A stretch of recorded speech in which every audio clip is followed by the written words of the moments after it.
A televisão estava ligada em rede nacional quando o Ratinho interrompeu seu programa ao vivo. O que ele disse sobre Bolsonaro, ninguém esperava ouvir. As palavras vieram carregadas de verdade e emoção. Ele fez o que nenhum presidente teve coragem de fazer. Silêncio no estúdio. O Brasil inteiro parou. Antes de continuar com essa história inacreditável, se inscreva no canal e diga nos comentários de qual cidade você está nos assistindo. Sua participação ajuda a manter viva a nossa missão de contar histórias que tocam o coração. Naquela manhã comum de segunda-feira, os estúdios do SBT já fervilhavam de atividade. Ratinho, como sempre, chegou cedo, revisando roteiros, ajustando a ordem das pautas e cumprimentando cada funcionário com seu jeito irreverente, mas humano. Porém, algo estava diferente naquele dia. O apresentador havia recebido uma notícia nas primeiras horas da manhã que o deixou pensativo. Uma notícia que dizia respeito a Jair Bolsonaro.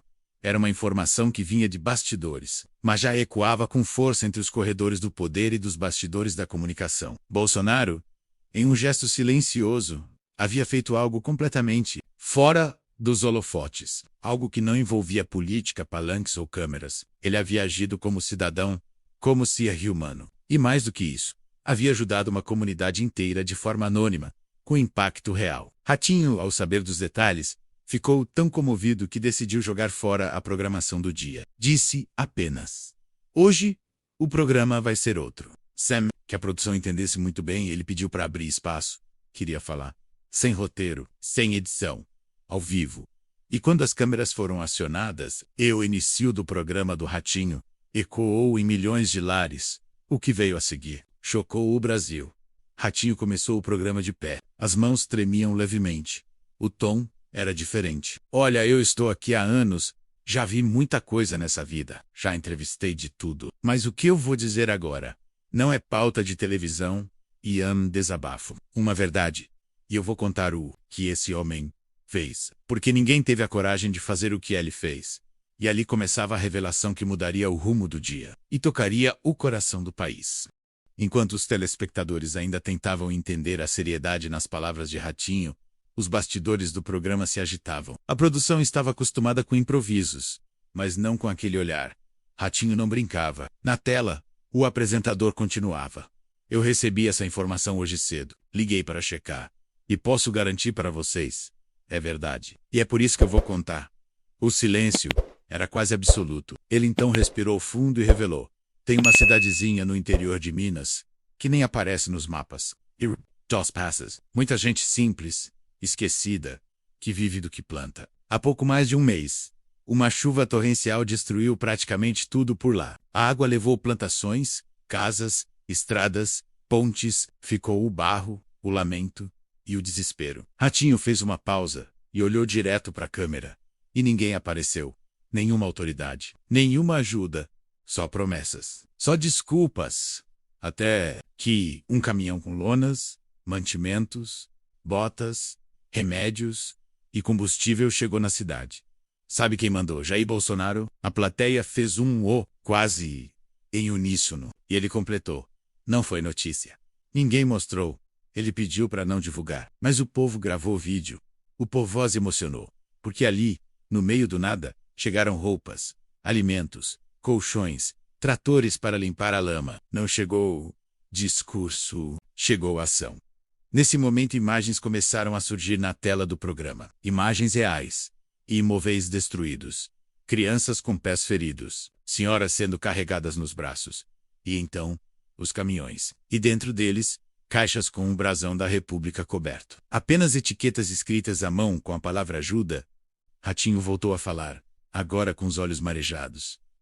"Sabe por que eu estou contando isso? Porque muita gente fala, julga, aponta o dedo. Mas quando esse homem era presidente, ele foi pessoalmente em lugares que ninguém ousava ir. E agora, mesmo sem mandato, mesmo sendo atacado, ele continua fazendo. E sem buscar aplausos. Eu estou cansado de hipocrisia, de quem promete e não faz. Hoje, o Brasil precisa saber o que esse homem fez." E assim, um programa de auditório virou uma crônica nacional de humanidade. A produção, emocionada, largou os roteiros. Ratinho jogou as fichas de lado e pediu mais imagens. Pediu que colocassem no ar o vídeo de um morador da cidade. Um homem simples, de chapéu de palha, dizendo: Esse caminhão salvou minha vida. Eu não sei quem mandou, mas se foi esse Bolsonaro mesmo, que Deus abençoe ele 1000 vezes. A internet explodiu. O vídeo viralizou. E por trás das câmeras, a equipe do SBT já recebia mensagens de outras cidades. Gente que também havia recebido ajuda silenciosa. E Ratinho, firme, concluiu: eu não estou aqui para levantar bandeira, mas para reconhecer um gesto de coragem. Porque fazer caridade quando se tem holofotes é fácil. Agora, fazer sem querer, aplausos, isso sim é grandeza. O Brasil parava para ouvir. Era apenas o começo de uma revelação que ia muito além da política. Era sobre valores. Sobre quem, de fato, é Jair Bolsonaro fora das manchetes. Na manhã seguinte ao desabafo de Ratinho, o Brasil despertou com algo diferente no ar. Não era uma manchete comum. Era um burburinho, uma conversa que se espalhava nas padarias, nos grupos de WhatsApp, nas bancas, nas rádios pequenas do interior. A fala do apresentador havia rompido a bolha e tocado fundo, especialmente nos corações daqueles que há muito tempo se sentiam esquecidos. Em Arraial dos Passos, onde tudo começou, os moradores se reuniam em frente à pequena venda da dona Lourdes, onde um rádio antigo transmitia cada palavra do programa gravado na noite anterior. Era como se finalmente estivessem sendo ouvidos. Homens de chapéu sujo de barro, mulheres com aventais rasgados, jovens com olhares desconfiados. Todos pararam para ouvir. E quando ou não, Jair Bolsonaro foi citado como responsável pela ajuda que salvou famílias inteiras. Os olhos se arregalaram e muitos se emocionaram. Mas o que poucos sabiam era que não foi um gesto isolado. Do outro lado do país, em um vilarejo no sertão do Ceará, uma família havia recebido um poço artesiano, construído com verba anônima, enviada sem alarde. Na Paraíba, cestas básicas chegavam todos os meses, sem logotipo, apenas com um bilhete manuscrito dizendo: para quem precisa, com fé em Deus. Em comunidades indígenas no Mato Grosso, médicos voluntários apareciam de surpresa, munidos de remédios e estrutura básica, sempre com a mesma orientação: não falar quem mandou. E quando começaram a puxar o fio, descobriram mais, muito mais. Em silêncio, sem o peso do cargo, Bolsonaro seguia ajudando com os recursos que ainda tinha, sem holofotes e sem esperar gratidão. Enquanto isso, a imprensa tradicional, surpresa com a repercussão do programa, tentava entender o porquê daquela fala de Ratinho ter gerado tanto impacto. Alguns tentaram minimizar, outros ignoraram. Mas era tarde. A verdade já estava nas ruas. Em Curitiba, uma repórter tentou entrevistar um senhor que morava em uma ocupação e que havia recebido uma doação misteriosa de materiais de construção. Ela perguntou se ele sabia quem tinha enviado. Ele respondeu apenas: não sei, moça. Só sei que, se foi esse homem mesmo, eu mudo tudo o que pensei dele. O nome de Bolsonaro passou a circular novamente. Mas não como político, como homem, como cidadão que, mesmo sob críticas, mesmo com parte do país virando o rosto, continuava estendendo a mão. E Ratinho, ao perceber que havia iniciado algo maior do que imaginava, decidiu continuar. Criou no programa um quadro chamado Brasil que Ninguém Vê, onde pessoas comuns eram convidadas a contar suas histórias. Não era sobre idolatria. Era sobre justiça. Sobre mostrar o lado que a TV costumava esconder. Um caminhoneiro de Rondônia apareceu contando que, depois de perder tudo num acidente, recebeu uma ligação anônima oferecendo ajuda. Era a voz de Bolsonaro. Ele contou, emocionado: eu achei que fosse trote. Mas quando ele falou: meu irmão, sei que está difícil, mas você vai se reerguer. Não desista. Eu chorei no volante. A ajuda chegou 3 dias depois. Oupi, chorava, os vídeos bombavam. E Ratinho, agora tomado por algo maior que a audiência, declarou no ar: tem gente que pode não gostar dele. Tem gente que critica. Mas tem uma coisa que ninguém pode negar. Esse homem age, e age quando ninguém vê. O país estava redescobrindo uma figura que, por tanto tempo, havia sido resumida a manchetes. A verdade estava surgindo de onde ninguém esperava. Da boca do povo, das ruas, das mãos calejadas, que recebiam ajuda. Quando tudo parecia perdido, e Bolsonaro mantinha o silêncio. Não buscava resposta, não gravava vídeo, não aparecia em eventos, seguia seu caminho. E talvez fosse justamente isso que tocava tantos corações. Ele fazia isso mesmo. O que começou como um simples comentário em rede nacional, rapidamente se transformou em um movimento invisível, mas poderoso. Não havia hashtags, não havia campanhas organizadas. Havia apenas histórias sendo contadas. de pai para filho, de vizinho para vizinho, de trabalhador para trabalhador. Cada relato sobre o que Jair Bolsonaro vinha fazendo, em silêncio se espalhava como rastilho de pólvora por becos, fazendas, bairros humildes e lares esquecidos pela mídia.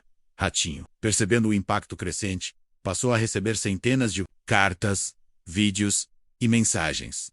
Desta vez, do povo. Ele lia algumas no ar, com a voz embargada, e muitas vezes com lágrimas nos olhos. Em uma das cartas, uma jovem mãe de Belém contou que, depois de ser despejada com os filhos, recebeu um Pix no valor do aluguel por 6 meses. O comprovante não trazia nome, mas a mensagem era clara. Confie. Dias melhores virão. Enquanto isso, os estúdios de televisão mais tradicionais silenciavam. A nova narrativa não lhes interessava. Alguns jornalistas tentaram até descredibilizar as histórias, dizendo que era coincidência. Mas as provas surgiam aos montes. Gente que não se conhecia confirmava os mesmos padrões. O anonimato, a simplicidade, a ausência de holofotes. Era impossível fingir que nada estava acontecendo. O nome Bolsonaro já não era mencionado com o peso da polarização. Agora, surgia em meio à gratidão, em frases como "eu não esperava por isso", "achei que ninguém olhava por nós", ou "nunca vi isso antes". E então, numa manhã de domingo, Ratinho voltou ao seu programa, visivelmente emocionado. Pediu silêncio na plateia, respirou fundo e falou: "Hoje eu vou mostrar para vocês algo que me tirou o chão". Coloca no ar uma reportagem gravada dias antes, em uma pequena vila, na zona rural de Minas Gerais. O vídeo mostrava uma comunidade inteira reunida em volta de uma nova escola. Simples, mas limpa, equipada, com merenda fresca e biblioteca. A placa dizia apenas: Escola Esperança Brasil. A repórter perguntava: "Quem ajudou a construir isso?" E a resposta da diretora foi rápida: "Recebemos a verba de uma fundação privada, que não quis ser mencionada. Mas um homem nos ligou, no começo do ano e disse: é para essas crianças. Façam o melhor que puderem." Era ele, Jair Bolsonaro. A plateia aplaudiu de pé. Ratinho engoliu o choro e concluiu: "Eu já vi muita coisa nesse país, mas nunca vi um ex-presidente pegar o próprio dinheiro e investir em quem ninguém vê. Ele fez o que nenhum outro teve coragem. Nenhum." Naquela noite, a internet entrou em ebulição. Não por memes ou escândalos, mas por gratidão. Milhares de pessoas começaram a contar suas próprias histórias. Trabalhadores, donas de casa, agricultores. E o mais curioso, muitos diziam não ter votado nele, mas agora reconheciam. Agora viam com outros olhos. E o próprio Bolsonaro continuava fora dos holofotes. Ajudava. Aparecia discretamente em algum mutirão. Sorria, abraçava e sumia de novo. Alguns diziam que ele fazia questão de não aparecer. Outros achavam que era estratégia. Mas no fundo a verdade era mais simples. Ele não fazia por aplauso, fazia por convicção. E assim, uma nova imagem dele começava a se formar. Não a imagem moldada por discursos ou editoriais, mas a imagem real, construída com tijolos de gestos e cimento de silêncio. No interior do Paraná, uma senhora dizia para a neta: "Filha, esse homem, ele não é o que mostram na TV." Era o começo de uma nova compreensão. Enquanto as grandes manchetes insistiam em ignorar o que acontecia nos cantos esquecidos do país, uma revolução silenciosa tomava forma, não feita de bandeiras ou palavras de ordem, mas de atitudes. E essa revolução tinha nome. Não era o nome de uma ideologia, nem de um partido. Era o nome de um homem que decidiu continuar ajudando, mesmo quando os holofotes se apagaram. As histórias vinham de todo lado. Em Fortaleza, uma jovem de 19 anos que lutava contra o câncer contou que recebeu uma visita inesperada enquanto estava em tratamento. Era um senhor de terno simples, segurando uma Bíblia. Ele a ouviu, orou com ela e saiu sem dizer quem era. Mas na semana seguinte, um dos remédios caríssimos que havia sido negado pelo SUS foi pago. O recibo trazia as mesmas iniciais que outras tantas histórias. No Acre, uma escola rural recebeu dezenas de computadores. Em Alagoas, um projeto de hortas comunitárias foi financiado por alguém que nunca apareceu para pegar os créditos. Mas por trás de cada ação, sempre a mesma assinatura invisível. Sempre a mesma generosidade. Esses relatos não passavam no noticiário. Não viravam manchetes, mas tocavam o coração de quem vivia a verdade, porque quem sente na pele a escassez, reconhece quando alguém estende a mão de verdade. Foi assim que Ratinho decidiu fazer o que ninguém mais fazia: dedicar um programa inteiro àquelas histórias, sem interrupções, sem viés, sem julgamento, apenas relatos. Pessoas simples, emocionadas, dizendo o que viveram. E foi nesse programa que ele encerrou com as palavras que viralizaram por todo o Brasil. Ele fez o que nenhum presidente teve coragem de fazer. Ajudou calado, deu sem pedir nada. E por isso, merece respeito. Pode não ter agradado a todos, mas mudou a vida de muitos. Naquela noite, redes sociais explodiram com mensagens de gratidão. Mas o mais marcante não foi o que se postava, foi o que se sentia. Uma onda de humanidade, de reconhecimento, de reconciliação entre um povo e aquele que muitos, antes, haviam julgado mal. Enquanto isso, Bolsonaro, distante das câmeras, seguia em silêncio, sem posts, sem vídeos, apenas sendo ele mesmo. E talvez, justamente por isso, é que tanto começou a mudar. Aos poucos, a imagem que muitos tinham dele foi sendo reconstruída, não pela mídia, nem por marqueteiros, mas por quem viveu, por quem recebeu, por quem enxergou com os próprios olhos. Era a verdade que vinha do povo. E essa verdade, ninguém mais podia calar. Se essa história te tocou de alguma forma, se você acredita que gestos sinceros ainda fazem a diferença, não se esqueça de se inscrever no canal para não perder nenhuma das próximas histórias comoventes e surpreendentes como essa. Deixe seu comentário aqui embaixo e diga de qual cidade você está nos assistindo. Até a próxima.